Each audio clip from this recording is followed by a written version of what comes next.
show you 5 different techniques of how you can print or transfer onto wood. These are all really simple, easy techniques. I'm going to put them side by side after I finish them so you can see how each one looks, and then you can try these methods for yourself. Okay, we got lots of content to cover, so let's get started. Okay, I have a bunch of transfer methods that I'm going to show you today that work well for me. I like doing them best on a painted surface, particularly chalk paint. You can do them on raw wood, but be mindful if you're using a darker wood that the transfer won't show up as well because it'll show from underneath. So whenever I'm doing my transfers, I always put a coat of chalk paint on my wood. I'm showing you all these methods using my laser jet printer. Most of these will also work on an inkjet. They probably won't be as crisp and as bright, but they will work. But today I'm only showing you on my laser jet printer. I've just picked out a quote. I'm using the same quote for every piece of wood. You want to print it out on your laser jet printer and make sure to reverse the text when you're doing this technique. If not, when you put it on your project, the letters will be backwards. This will also work on if you have a colored laser jet. You can do photos and you can do graphics. Everything will work. Today I'm just doing some of my graphics to do a comparison. The first transfer method that we're going to use, and this is my favorite. This is what I use all of the time to make all of my signs. I'm using my Mod Podge mat. You can also use gloss. It works the same also to do a transfer. Just remember that you're going to have a glossy finish on top of your sign. And I like to put the Mod Podge right onto the piece of paper. You don't need very much. It just takes a light amount on those graphics to do the transfer, and spread it right across the piece of paper and then place it down on your piece of wood, making sure it's centered. And we have to let this completely dry before we go on to the next step. And you want to make sure you get out all the bubbles and all the wrinkles. The next technique we're going to do is polyacrylic sealer with paper. I'm using a water-based polyacrylic sealer, satin, and I like with this technique to put the polyacrylic right on the wood. And less is more. You don't need very much. You just want it nice thin coat. The other thing you should remember when you're doing any of these techniques is you want to have a piece of wood that's smooth. When you have a rough surface, it's really hard to take off the paper afterwards and have it look nice. So we're just gonna make sure this is nice and centered. Press it right down. Make sure there's no bubbles and no wrinkles. You can also take a little credit card and press this down a little bit more if you're having trouble rubbing it in. I'm going to set this aside and let it dry completely. The next technique involves using mailing labels or CD labels. I always find them in the thrift store. I picked the whole box of these up for $2.99. What you want is you want the carrier sheet underneath. You want to take off these labels. I always save these for little tags. I don't throw them out, but what we want is this shiny paper underneath. And this is what the carrier sheet looks like. You've got your shiny side and your flat side. When you're feeding it through your printer, you want to make sure you're printing on the shiny side. So I'm going to take this down to my printer and print off my quote. Okay, I've put this through my laser jet printer, and I'm just going to cut it down to size. And for this technique, we're going to use Mod Podge on our wood.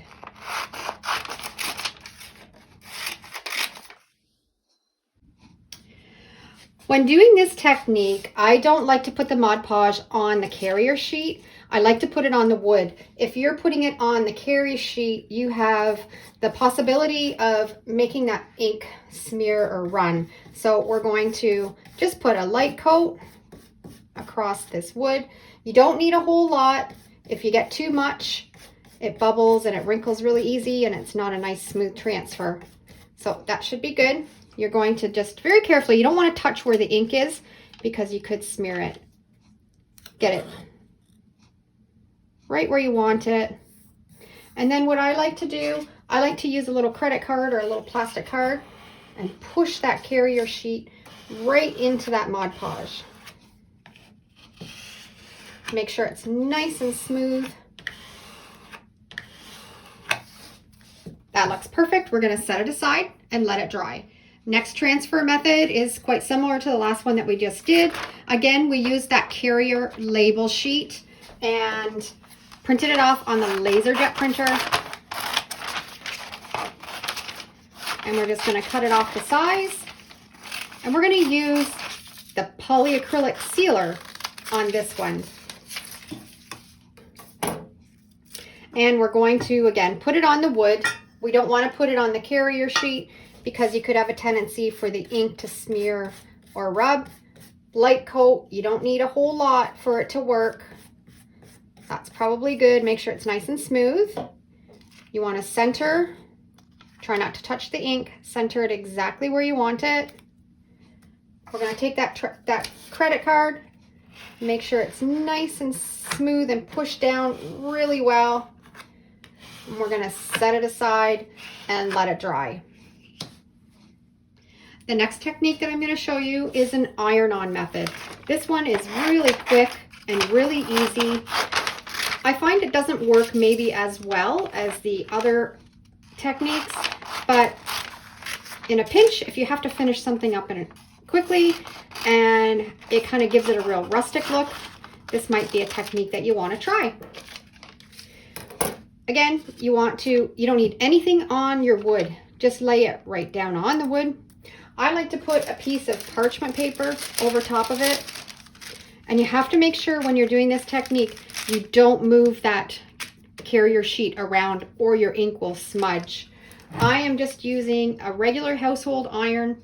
It's set on 6, highest setting, with no steam. And you want to make sure that you press down firmly and don't move it, probably for about 10 seconds.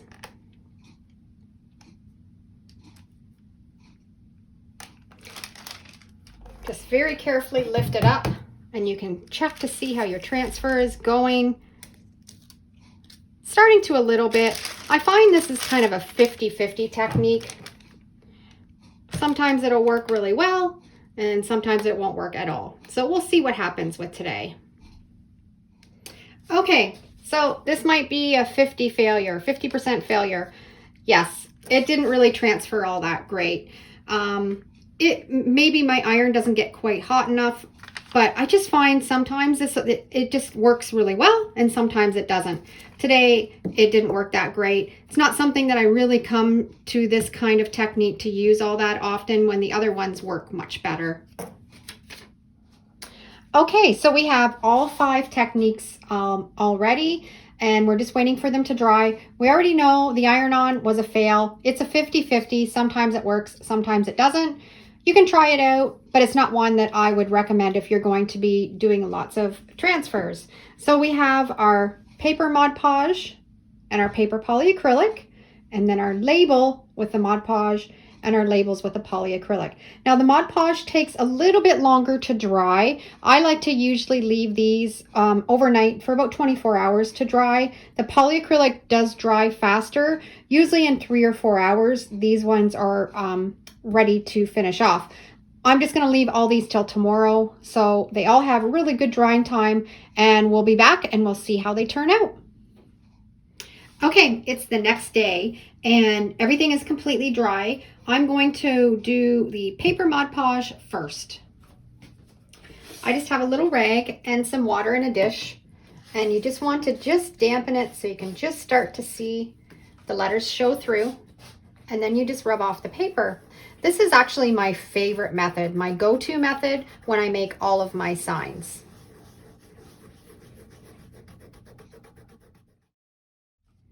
Okay, the paper Mod Podge is all finished and all rubbed off. Sometimes you will find like this little spot here and here, it will rub off, but I think it just kind of gives it that nice rustic look. It's a good, clean transfer. The next one that we're going to do is the polyacrylic with paper. It's the same method as the last with the paper Mod Podge. You're just going to just wet it so you just start to see the graphics show through. and then you rub off the paper.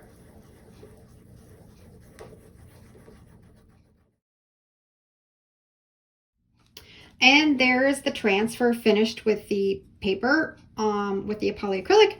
And I'm always really happy with the way this works too. I'm not sure why I don't use this method more often, because it works just as well as the Mod Podge. Okay, now we have the label paper with Mod Podge and the label paper with polyacrylic. The nice thing about both of these methods is you don't have to wet and rub off anything. All you have to do is just peel off, and you can see once they dry, the label paper just comes loose and you've got a transfer. So this is the Mod Podge, and actually it transferred really well. I had one little spot here that didn't transfer very good, but there was a little knot in the wood, and that's why that prevented that spot right there. And then the polyacrylic, we'll just peel off. And it did a really good transfer also. So we'll put all four side by side, and you can see which one you like better. Okay, and now we're finished all four of them, and let's compare them all together. This is our label sheets with the Mod Podge, and it transferred really well. I was happy with that. And then we have our polyacrylic on the label sheets. Now I do see the outline of where the polyacrylic was on this one. So out of the two, I probably prefer this one over this one. And then we have our paper with the polyacrylic. That one turned out really nice. I'm happy with that. It was a little bit more difficult to rub the paper off of this one than with the Mod Podge. And this one, I think is my favorite. It's nice and crisp and dark colors as far as transfers go. The iron-on transfer, like I said, sometimes it's good, sometimes it's not. It even yellowed a little bit like there. Maybe got too hot, not sure. I don't use it very often. I just don't find I have really that great of results. These two methods don't work well on an inkjet printer. When you print with an inkjet printer on these label sheets, the ink just stays on the top and it smears and runs really, really easy. It's really difficult to do these type of transfers with an inkjet. So these two, laser jet for sure. These two methods, definitely you can use an inkjet printer. You'll find that maybe your transfers aren't as crisp and as dark as if you did them on a laser jet, but it definitely will work. Okay, so there you have some techniques to try out. You can try out all 5 of them, see which one works best for you. And I'd love to know down in the comments if you've tried any of these and which one you had the most success with. Hope it was helpful and you enjoyed. Thanks for watching. We'll see you in the next video, and have a great day.